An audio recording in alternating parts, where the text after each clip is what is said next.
Bismillahirrahmanirrahim. Assalamualaikum warahmatullahi wabarakatuh.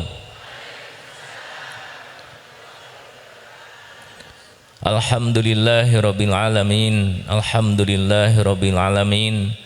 Asyhadu an la ilaha illallah wahdahu la syarikalah wa asyhadu anna Muhammadan abduhu wa rasuluh. Allahumma shalli ala sayyidina Muhammad wa ala alihi wa ashabihi wa tabi'ina ajma'in. Segala puja puji mutlak milik Allah Subhanahu wa ta'ala yang mentakdirkan pertemuan ini terjadi.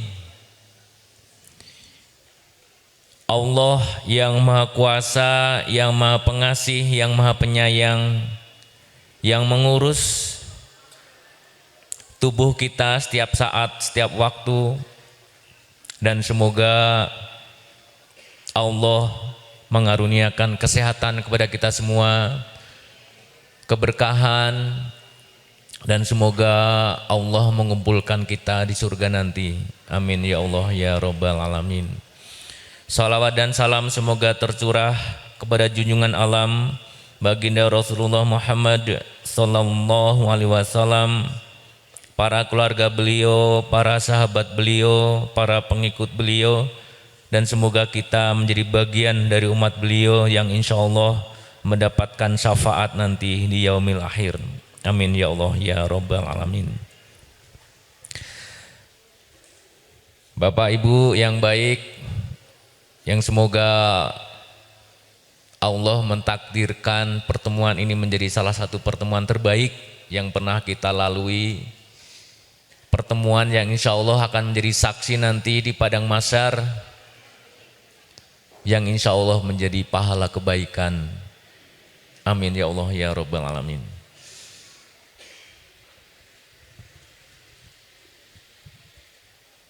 Hari ini bagi Bapak dan Ibu yang putra-putrinya nanti bulan Juli awal menghantarkan putra-putrinya bersekolah di Sekolah Darurat Indonesia, hampir pasti dak-dikduk, khawatir, cemas menghantarkan putra-putrinya untuk berkehidupan selama 3 tahun di pesantren SMP maupun SMA, putra-putri SMK. Dan itu sangat wajar. 7 tahun yang lalu atau 8 tahun yang lalu sama juga Pak. Saya pertama kali juga mengantarkan anak saya yang kedua di SMP Putri di Gerlong. Sekarang sudah semester 4 di Unpad. Khawatir itu, cemas. Kenapa? Karena biasa kita tungguin di rumah, betul? Kita ajak mereka untuk taat kepada Allah, kita ajarin di rumah. Tiba-tiba kita harus mengantarkan anak kita yang boleh jadi semata wayang satu-satunya untuk hidup terpisah di pesantren, di asrama, di sekolah yang kita sendiri tidak boleh setiap saat menengok, menjemput, menelpon. Bahkan anak saya itu, Bapak dan Ibu, 7 atau 8 tahun yang lalu, kalau kangen ke ibunya, kangen ke keluarga, bikin surat. Bikin surat, ditaruh di kendaraan saya, karena hafal kendaraannya. Kalau saya ke sekolah dia dengan teman-teman rapat begitu ya, pas pulang itu, kok di gagang pintu ini, gagang pintu kendaraan ada sari kertas. Pas dibuka, tulisannya, kepada ibu, ayah, dan yang bikin Hati itu ternyuh lagi, dia menghitung. Padahal baru masuk itu Bu, baru sepekan, baru 2 pekan. Menghitung sampai selesai 3 tahun. Dia tulis di situ, Mama, Ayah, nanti 900 sekian hari lagi kita bersama. Dihitung Bu. Setelah itu nanti 700 hari lagi, sekian hari lagi begitu. Ya, ibunya pas baca begitu langsung wing wing wing wing wing gitu.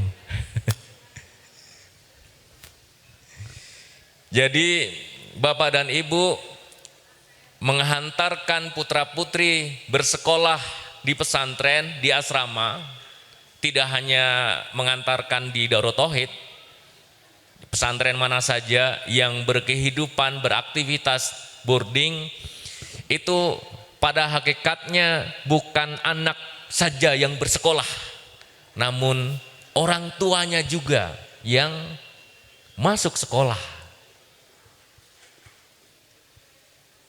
Waktu itu istri nulis surat begitu, istri nangis.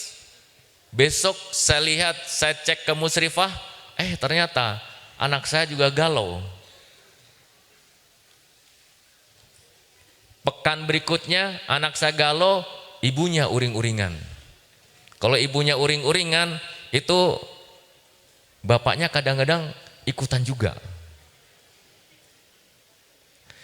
Sehingga Bapak dan Ibu, ada 7 hal nih bagi Bapak dan Ibu yang Juli besok atau Juni akhir mengantarkan putra-putrinya untuk bersekolah, berasrama.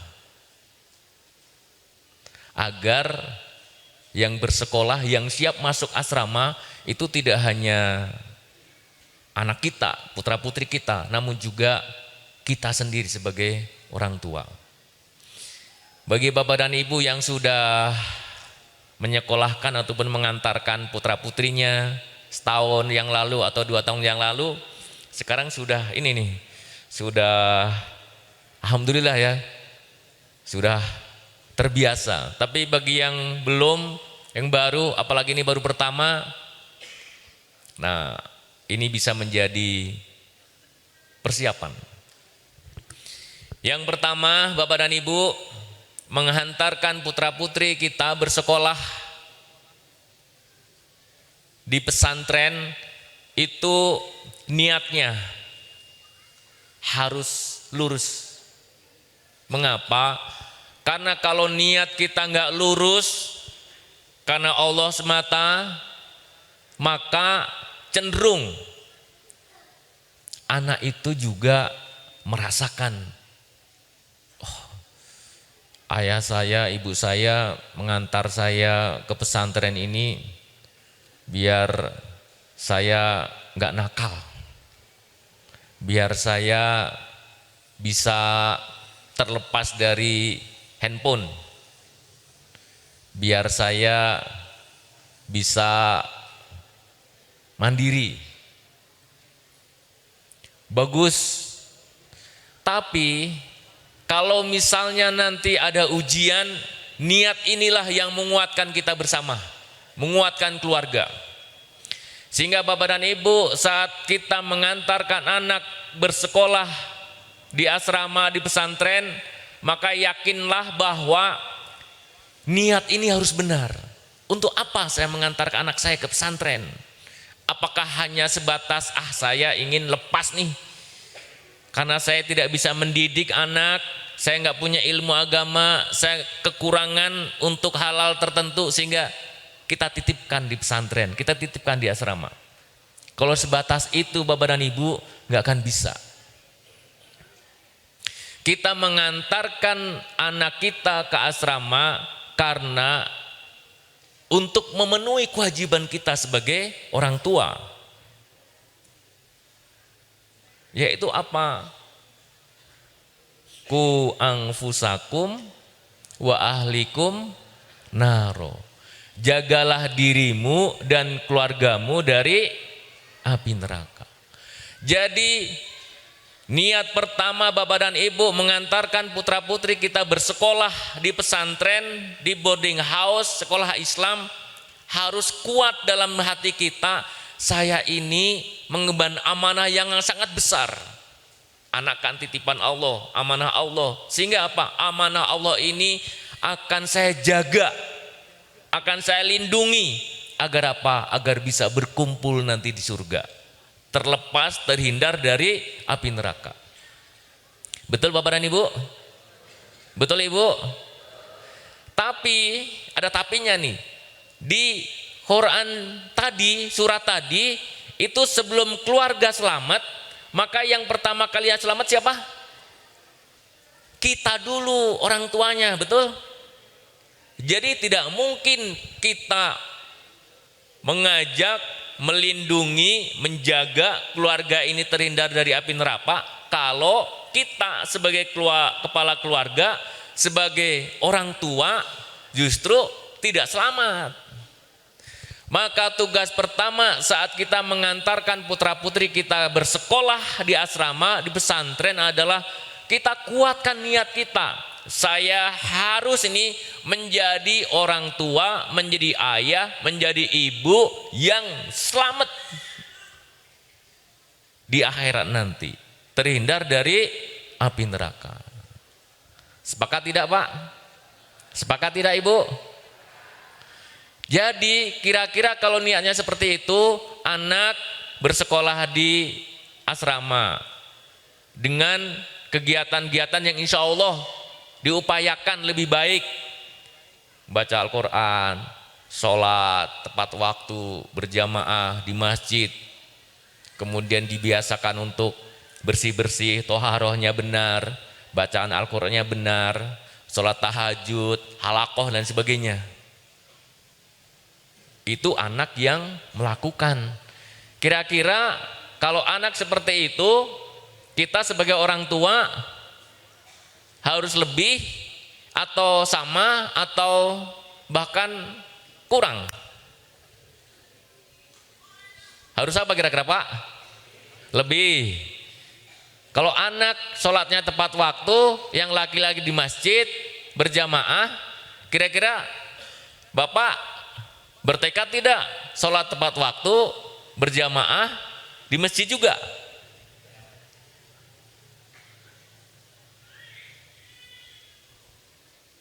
Kalau itu yang kita lakukan, maka insya Allah kita sama-sama menjaga diri.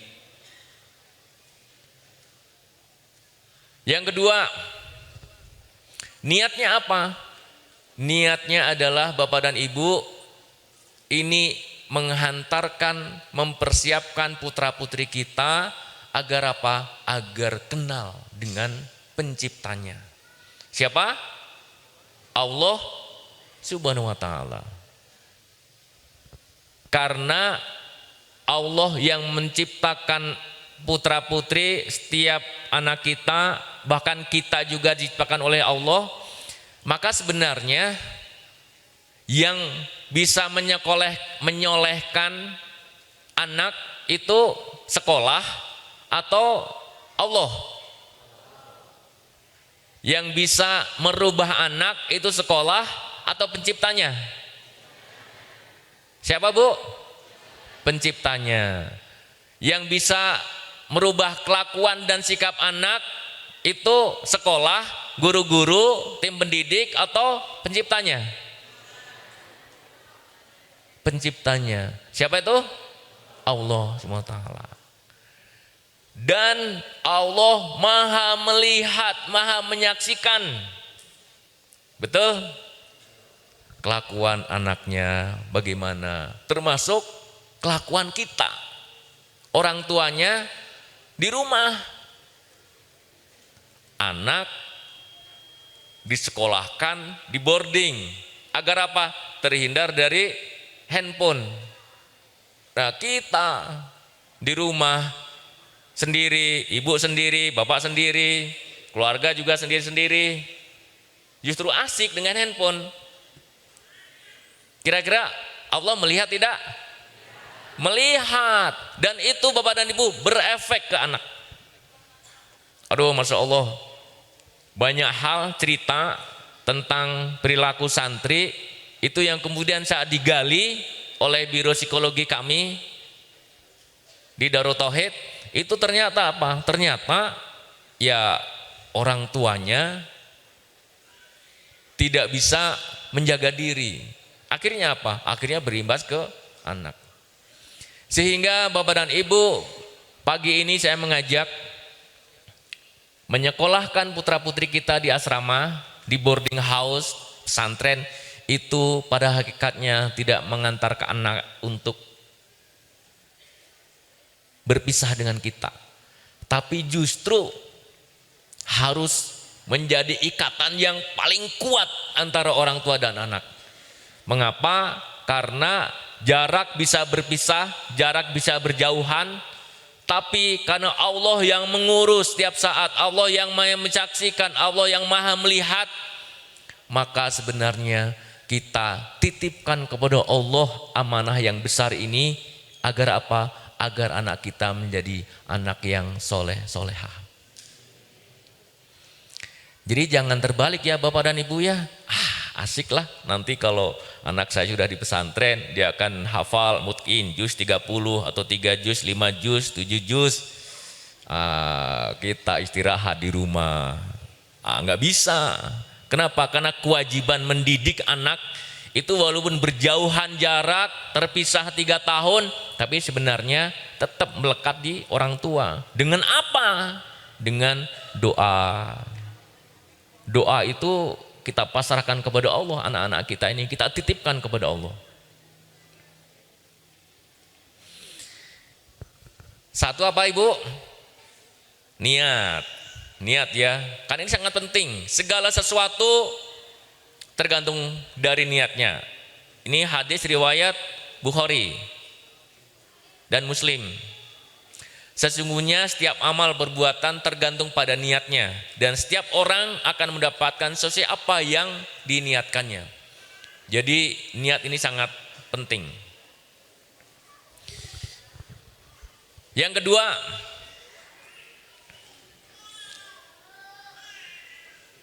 apa yang harus dilakukan persiapan untuk mengantarkan putra-putri kita di samping niat? Yang kedua, Bapak dan Ibu harus mempersiapkan mental dan psikologis anak. Mengapa? Karena Bapak dan Ibu berpisah 3 tahun, apalagi yang anaknya sendiri begitu ya, tiap hari dari TK, SD itu diantar oleh ayah ibunya ke sekolah, dada begitu ya, pagi diantar, nanti siang dijemput atau sore dijemput begitu. Ritme itu akan berubah. Ritme itu akan berubah. Yang mengantarkan siapa? Yang mengantarkan ini musrifahnya. Yang ngecek, nah apakah hari ini saum, apakah ini sudah sarapan? Yang ngecek, nah apakah ini hari ini sehat? Apakah hari ini sudah berdoa? Apakah hari ini sudah yang baru mau masa balik, apakah hari ini sudah bersih-bersih? Sudah toharoh? Sudah benar toharohnya? Itu nanti musrifah dan para guru-guru yang harusnya orang tuanya. Tapi siklusnya akan berubah. Sehingga saat mempersiapkan mental dan psikologi anak ini, yang paling penting adalah Bapak dan Ibu komunikasi secara terbuka. Terus terang, jelas kepada siapa? Putra-putri kita yang mau bersekolah ini. Jangan sampai anak itu berpisah dengan orang tuanya punya perasaan begini. Wah, kelihatannya ayah sama mama nggak sayang nih ke saya. Wah, saya karena saya melakukan kesalahan di rumah, saya disekolahkan di pesantren agar saya bisa terlepas dari gadget, dari handphone. Kenapa saya bisa mengatakan begitu Bapak dan Ibu? Anak saya yang kedua sekarang kelas 3 di SMP Putra di sini di Eko, itu melakukan yang sama. Kita jelasin, nak nanti kamu berkebunan di asrama akan bersama-sama dengan teman-teman. Dia jawabnya apa Bu? Ayah, adik di sekolah yang di asrama biar ini ya, adik nggak kepegang handphone terus ya. Dalam hati kecil saya, iya betul salah satunya itu. Ya Bu, Masya Allah sekarang handphone ini jadi godaan banget nih, godaan yang luar biasa. Dan kita nggak bisa ngontrol nih, anak buka apa saja. Kalau dulu maksiat itu harus keluar, harus ke mall, harus ke tempat-tempat yang ya begitu. Tapi sekarang di kamar sendiri bisa nih dengan handphone. Anak saya nanyakan begitu. Apa jawaban saya? Yang bisa jadi nanti Bapak dan Ibu bisa menjelaskan juga. Nah, itu menjadi salah satu pertimbangan ayah dan mama menyekolahkan, mengirim adik ke pesantren. Tapi sebenarnya alasan utamanya itu agar adik punya kemampuan mandiri. Kenapa? Karena ayah ibu tidak bisa mendampingi adik selama-lamanya, akan berpisah. Jadi adik harus belajar nyuci baju sendiri, makan sendiri, menata kamar, tempat tidur, bersihin kamar, nyapu kelas, ikut kegiatan, bersosialisasi dan sebagainya. Karena itu bekal untuk apa? Untuk kehidupan di kemudian hari. Kalau anak mengerti dan paham, insya Allah Bapak dan Ibu, anak ini siap masuk ke asrama, siap bersosialisasi, beraktivitas di asrama. Tapi kalau misalnya masih ada ganjalan-ganjalan di hati begitu ya, apalagi kita paksa, pokoknya nak kamu mau nggak mau harus ke asrama. Hampir dipastikan Bu, tanpa ada pemahaman yang kuat, yang jernih dari anak ini terhadap penjelasan kita, maka hampir pasti di asrama, di sekolah akan terjadi sesuatu. Dan itu banyak hal. Memang di sini sudah ada CCTV, sudah ada pagar, sudah dibuat sedemikian rupa gitu, reward, punishment-nya, aturan dan sebagainya. Tapi ya Allah Bapak Ibu, anak-anak kita teh pinter-pinternya luar biasa. Betulan. Cari nih gimana caranya pojok yang CCTV-nya itu tidak ada. Iya. Iya betul. Keluar malam jajan. Kalau bilang ke musyrif-musyrifah sih nggak apa-apa gitu. Kalau enggak, waduh kami kan jam 10, jam 11, aduh ini kemana nih anak? Nggak ada. Waduh seasrama diubek. Ternyata apa coba? Ke kamar tetangganya. Untung kalau hanya kamar sebelahnya. Kalau keluar sangat repot. Sehingga Bapak dan Ibu nanti kami wanti-wanti bahwa saat di asrama nanti ada surat pernyataan Bapak dan Ibu sebaiknya jangan nitipin uang. Iya, kan di sini banyak ya, apalagi di Gerlong gitu ya.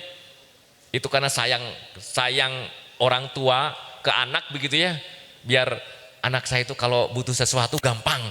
Kalau perlu satu gampang gitu. Akhirnya apa? Orang tua itu titip Pak, Ibu titip uang ke toko-toko sebelah inilah sebagainya. Nanti kalau anak saya perlu sesuatu, tolong ambilin ini ya uang ya. Itu Bu sayang tapi salah. Kenapa coba? Karena sekolah nggak bisa ngontrol uang itu dipakai buat apa saja. Kan sudah ada ya. Nanti rekening ke musrifah, musrifnya nanti titip di situ untuk keperluannya.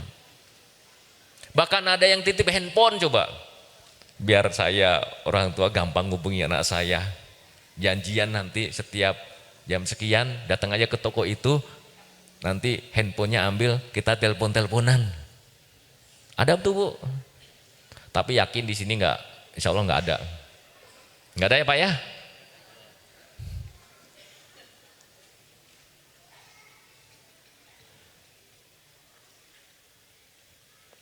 Mental dan psikologi anak. Yang kedua, apalagi yang perlu dijelaskan kepada anak, ini masalah kecil tapi kadang-kadang sangat penting. Apa itu? bapak dan ibu yang rumahnya tidak ada kloset jongkok, ini mohon maaf ya, saya harus cerita tentang ini, tapi ini kecil tapi penting.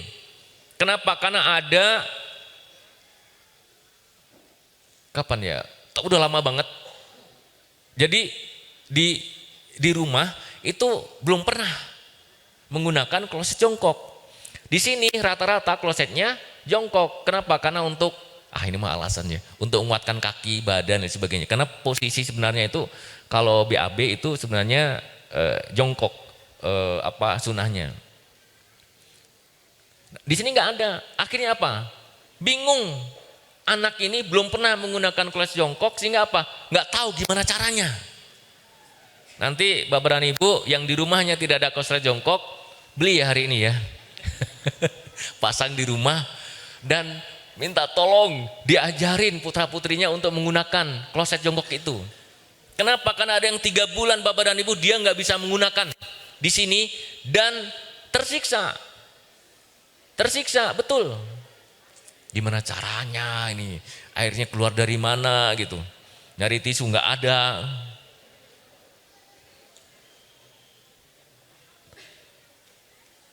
Jadi yang kedua, persiapan mental dan psikologi anak ini di samping kita harus menjelaskan tentang pesantren, kondisi seperti apa, di asrama itu akan banyak orang, ada banyak teman-teman, kemudian makan juga harus antri, kemudian jam 3, setengah 4 sudah dibangunkan untuk ke masjid, kemudian setelah subuh halakoh dulu, ngaji dulu, setelah itu baru sarapan, kalau nggak puasa ngantri lagi, di toilet ngantri juga. Itu harus dijelaskan. Tapi kalau misalnya kita menjelasin, nah di sana enak dan lain sebagainya begitu ya, makanan teratur, jadwal teratur, yang serba indah-indah agar anak itu senang, dan itu yang terbayang oleh anak itu bahwa di asrama itu menyenangkan, teman-teman juga akan baik, kondisi lingkungannya juga sudah baik. Nah, cenderung justru akan menjadi persoalan. Kenapa? Karena anak siapnya yang baik-baik saja. Padahal Masya Allah Bapak dan Ibu, apalagi anak tunggal, belum pernah bertengkar dengan adiknya, dengan kakaknya. Wah, mohon maaf Bapak dan Ibu, masalah lampu saja untuk tidur nih, masalah lampu itu bisa jadi di kamar itu bisa rame tuh. Kalau di sini di asrama gimana? Lampunya dimatikan. Jam 10 tank lampu mati. Sehingga Bapak dan Ibu yang putra-putrinya terbiasa lampunya nyala.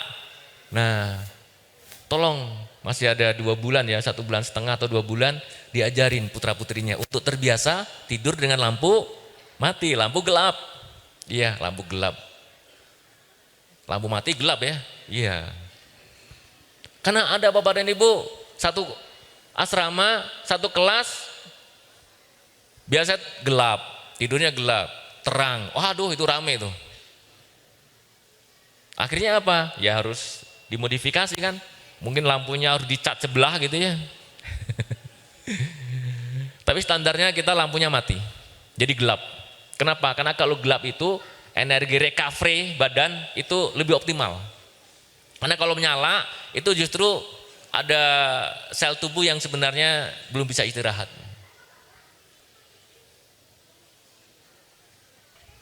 Jelaskan ya Bapak dan Ibu ya, jelaskan saya clear betul. Termasuk yang belum pernah bertengkar sama putra-putri, teman-temannya, saudara-saudaranya. Oh iya, belum pernah antri. Sekali-kali ajak Pak, ngantri di mall, di mana gitu, di terminal atau di stasiun atau apa dan sebagainya gitu. Ngantri. Sehingga anak itu bisa belajar ya. Kalau ngantri itu saya persiapan nih 15 menit, 20 menit sebelumnya. Terutama untuk apa? Hal-hal yang darurat. BAK, BAB gitu. Wah, itu kalau nggak terbiasa akan sangat berat.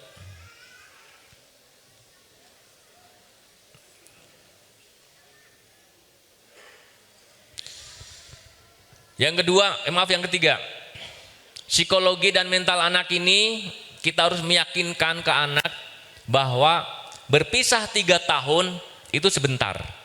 Berpisah 3 tahun, berpisah 3 tahun apa Pak? Berpisah 3 tahun apa Bu? Sebentar atau lama? Lama. 3 tahun itu sebentar. Dibandingkan apa? Dibandingkan perjalanan kehidupan kita. Perjalanan kita nanti. Di dunia. Setelah itu di alam kubur. Setelah itu di padang mahsyar. Setelah itu di alam hisab.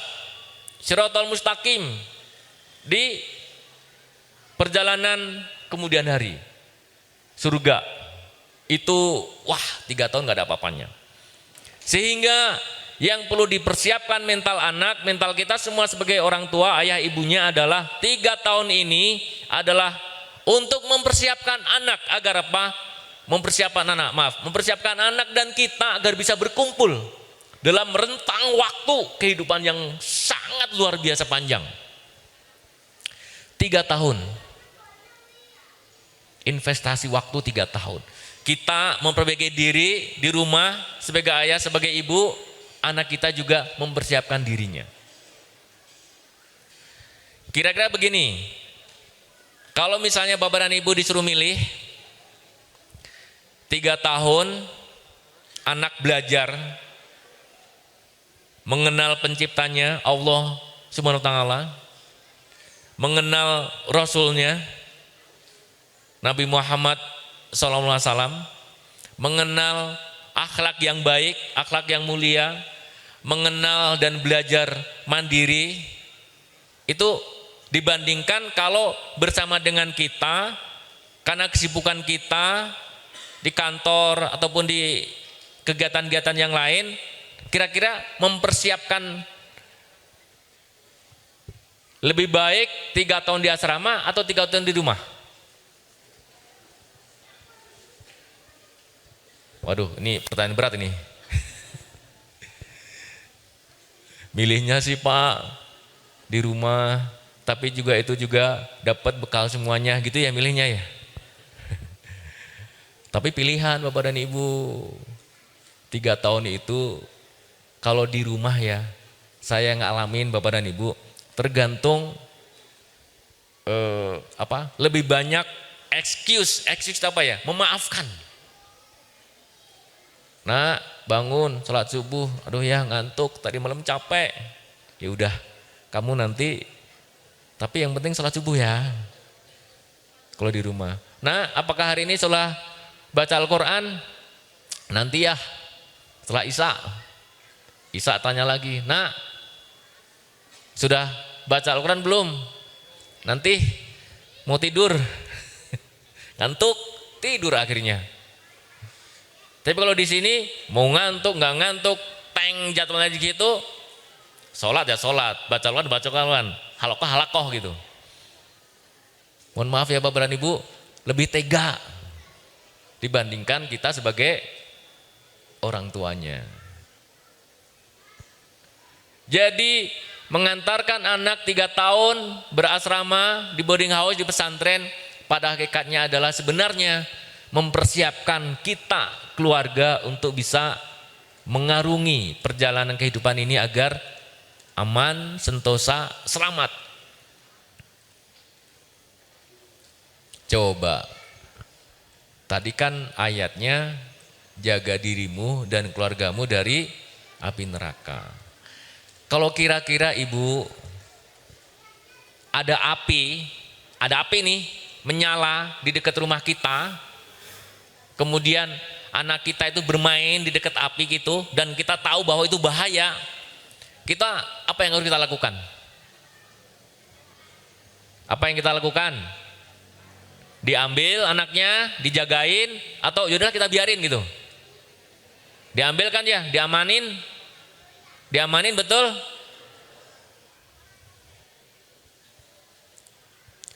Ada bahaya besar yang mengancam anak, putra putri kita dan keluarga kita, yaitu apa? Api yang sangat besar, yang sangat dahsyat, yang takaran keperihan, kepedihannya itu nggak terukur. Dan itu yang harus menjadi pikiran kita. Apakah anak saya ini selamat tidak? Apakah keluarga saya selamat tidak?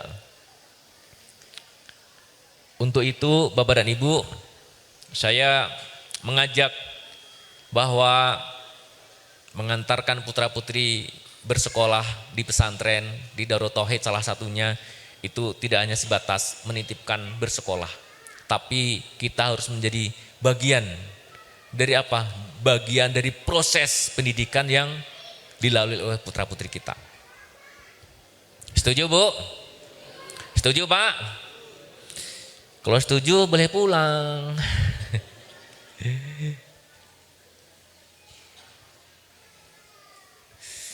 Yang ketiga, Bapak dan Ibu, apa yang harus dipersiapkan untuk mengantarkan putra-putri kita bersekolah adalah Quran surat Ibrahim ayat 40.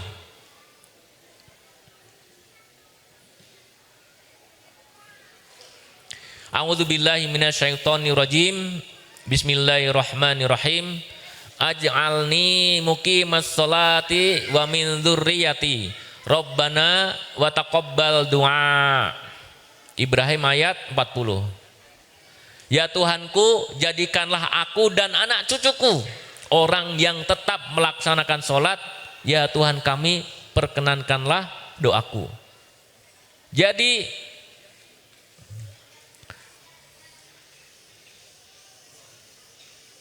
ini ada hadis riwayat Abu Dawud yang disahihkan oleh Al-Albani. Tidaklah seorang muslim yang mendoakan anaknya di belakangnya, dalam arti anaknya tidak mengetahui bahwa dia didoakan, melainkan Allah mengutus malaikat yang berkata, dan untukmu orang tua, dan untukmu maksudnya orang tua yang semisal dengan doa itu, mendapatkan doa seperti itu. Jadi kalau yang nomor 2 tadi adalah persiapan untuk putra-putri kita, maka yang ketiga ini justru yang harus dipersiapkan adalah mental dan psikologi ayah ibunya. Oleh ayah ibunya.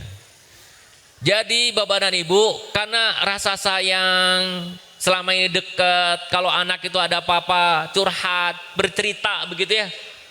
Dan kemudian suasana itu nggak ada. Sepekan, 2 pekan, 3 pekan, sebulan, aduh di rumah sepi. Apalagi kalau anak satu-satunya,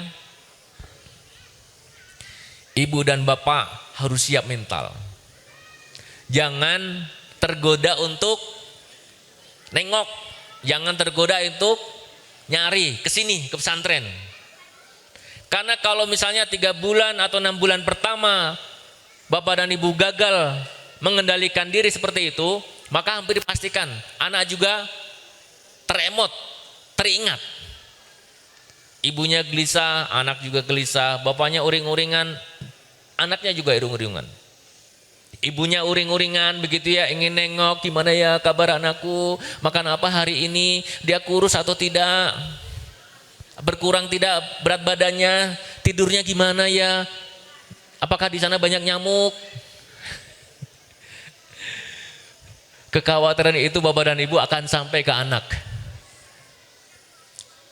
Kalau kondisinya seperti itu, apa yang harus kita lakukan sebagai orang tua?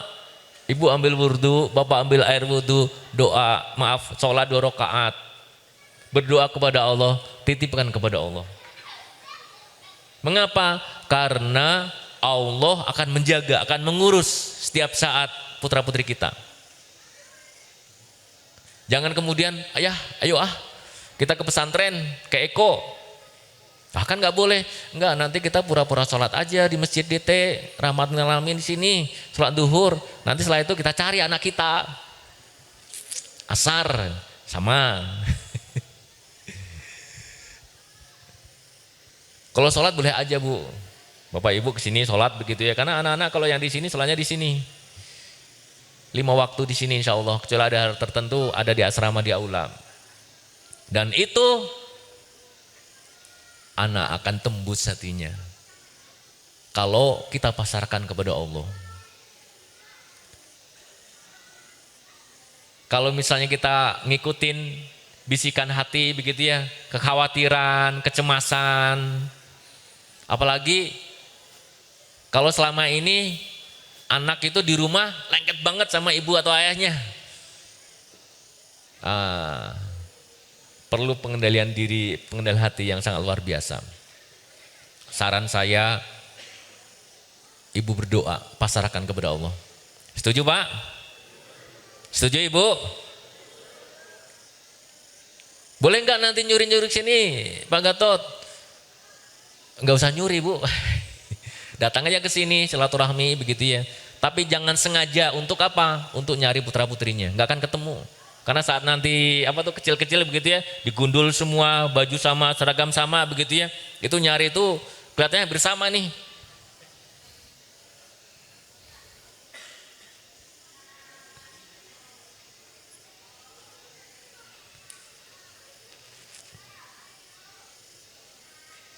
Pasrahkan kepada Allah.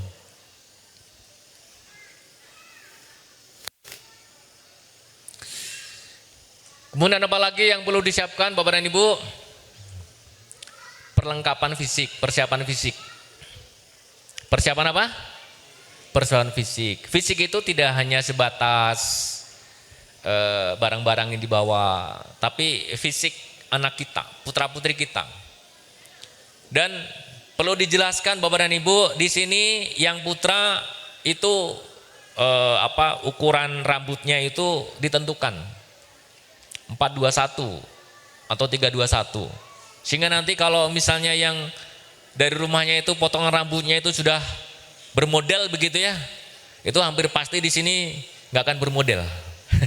Modelnya cuma satu, 321 atau 421. Kenapa rambutnya juga dipotong, dicukur? Biar rapi aja. Karena rambut itu menjadi salah satu ukuran ya, apakah ya bisa muncul kesombongan, keangkuhan. Rambut bagus itu kan mahkota ya, jadi kita akan seragamkan. Itu juga perlu disampaikan kepada anak, nak, nanti itu model yang sekarang rambutnya nanti di sana dipotong. Termasuk baju dan sebagainya ya, mohon maaf dan Bapak Ibu, baju, seragam, sepatu, sendal dan sebagainya itu nanti ada aturannya. Enggak boleh bawa barang-barang yang mahal. Karena apa? Cenderung hilang.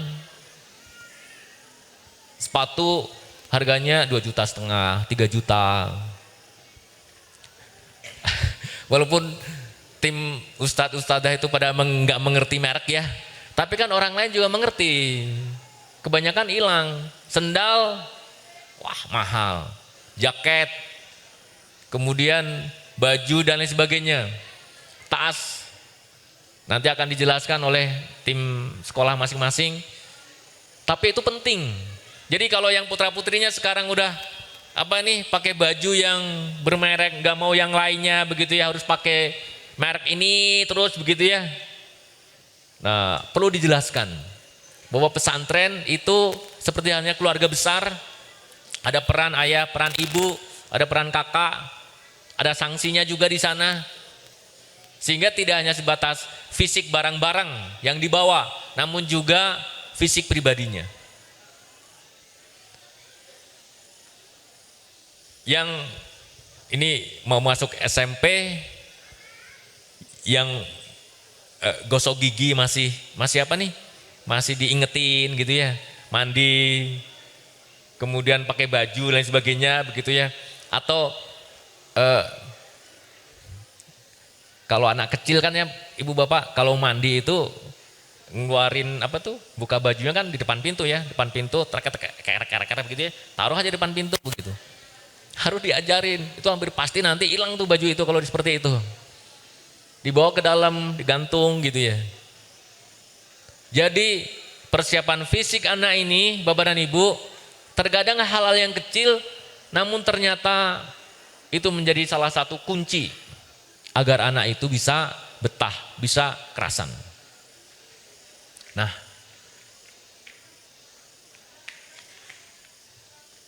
yang terakhir Bapak dan Ibu,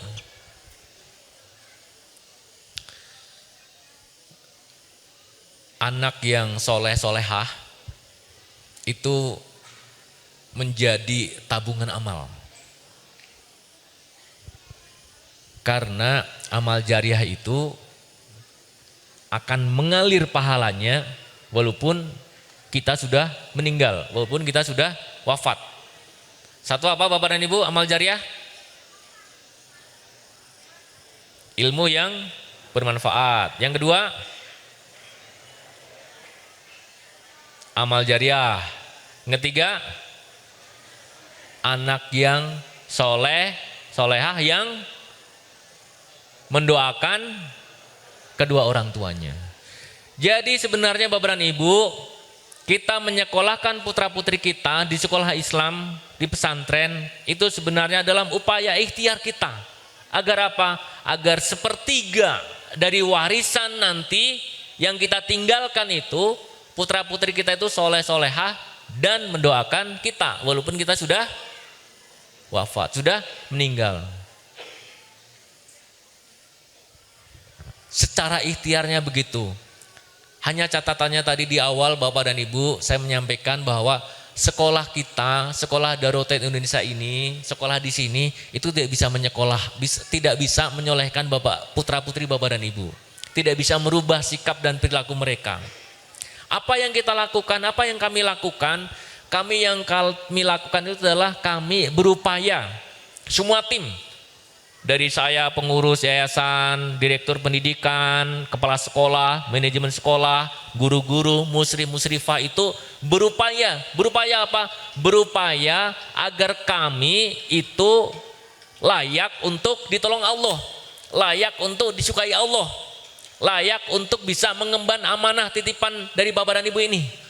Sehingga apa? Sehingga kalau tim guru-guru, tim pendidikan kami semua di sekolah itu berupaya mendekatkan diri kepada Allah, maka Allah akan menolong putra-putri Bapak dan Ibu, akan menjadikan perubahan yang baik terhadap putra-putri dan Ibu. Itu yang sebenarnya kami lakukan. Jadi apakah di sekolah tidak ada kegiatan? Ada kegiatan. Wah, dari Senin sampai hari Ahad itu Bapak dan Ibu padat sekali tuh kegiatannya. Tapi itu sebagai bagian dari ikhtiar. Bagian dari ikhtiar kami. Agar apa? Agar Allah menyukai sekolah ini, Allah menyukai putra-putri Bapak dan Ibu, sehingga Allah memudahkan, menolong agar apa? Mereka menjadi anak yang soleh-solehah. Karena sebenarnya yang menyekolahkan itu bukan guru, bukan ustadz, ustadzah, begitu ya. Bukan, tapi Allah saja.